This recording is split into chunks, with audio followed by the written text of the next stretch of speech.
நேயர்களுக்கு சுப்பிரமணியனின் அன்பு வணக்கம். தமிழ் திரையுலகை கட்டியாண்ட கவியரசர் கண்ணதாசன் அவர்களின் பிறந்த நாள் நேற்று. இது அவரின் 100வது பிறந்த நாள். கவியால் புவியாண்ட கவித்துவ நாயகனின் 100வது பிறந்த நாள் இந்த ஆண்டு முழுவதும் கவியரசரின் நூற்றாண்டாக கொண்டாட கொற்றக்குடை முடிவு செய்திருக்கிறது.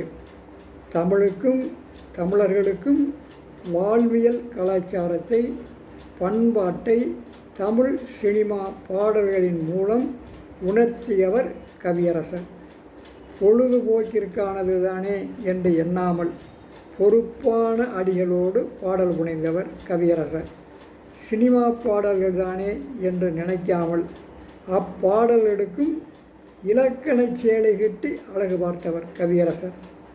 இன்றைக்கும் பாடல் படைக்கிறார்கள், பார்க்கிறோம். வாடையே இல்லாமல் வாடை கவிஞர்கள், பாவடிக்கும் கவிஞர்களை பார்க்கின்றோம். அங்கே கண்ணதாசனுடைய பாடல்களிலே மனைவி கணவன் மனைவி உறவு, மகன் தந்தை உறவு, அண்ணன் தம்பி உறவு, அக்காள் தங்கை உறவு, அப்பா மகன் உறவு, இப்படி அத்தனை உறவுகளையும் தன்னுடைய பாடல்களுக்குள்ளே அவர்களின் இதய உணர்வுகளை படித்தவர் கவியரசர் கண்ணதாசன் அவர்கள். அந்த பாடல்களின் இன்றைக்கும் அவை கேட்கின்ற பொழுது நம் நெஞ்சங்களில் இன்பத்தை கொண்டு வந்து கூட்டிக் கொண்டிருக்கின்றது. அப்படிப்பட்ட பாடல் ஒன்றைத்தான் இன்றைக்கு உங்களுக்கு நினைவுபடுத்த நினைக்கிறேன்.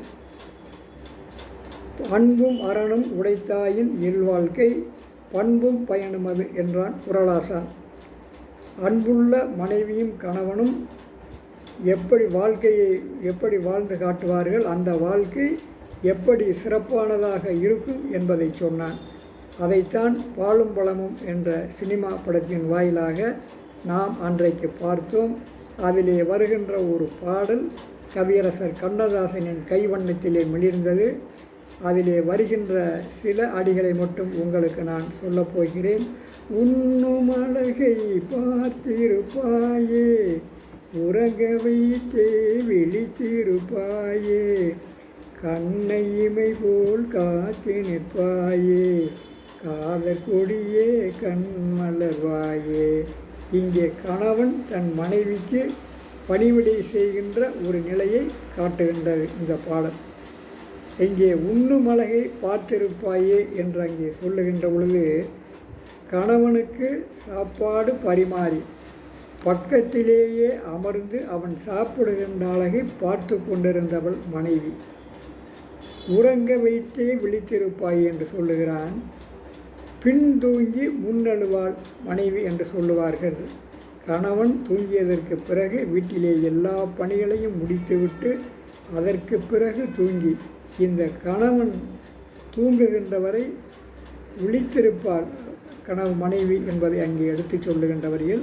கண்ணை இமை போல் காத்திருப்பாயே, கண்ணை இமை காப்பது போல ஒரு தூசு தும்பு கூட படாமல் தன் கணவனை காத்தவள் என்று சொல்லி, அப்படிப்பட்ட மனைவிக்கு கணவன் பணிவிடை செய்கின்ற அந்த காட்சிகளை அங்கே மிக அழகாக படைத்திருப்பார்கள். அந்த பாடல் இன்றைக்கு கேட்டாலும் நம்முடைய நெஞ்சமெல்லாம் இனிக்கின்ற ஒரு பாடலாக இருக்கிறது. தொடர்ந்து கவியரசின் பாடல்களை பார்ப்போம். நன்றி, வணக்கம்.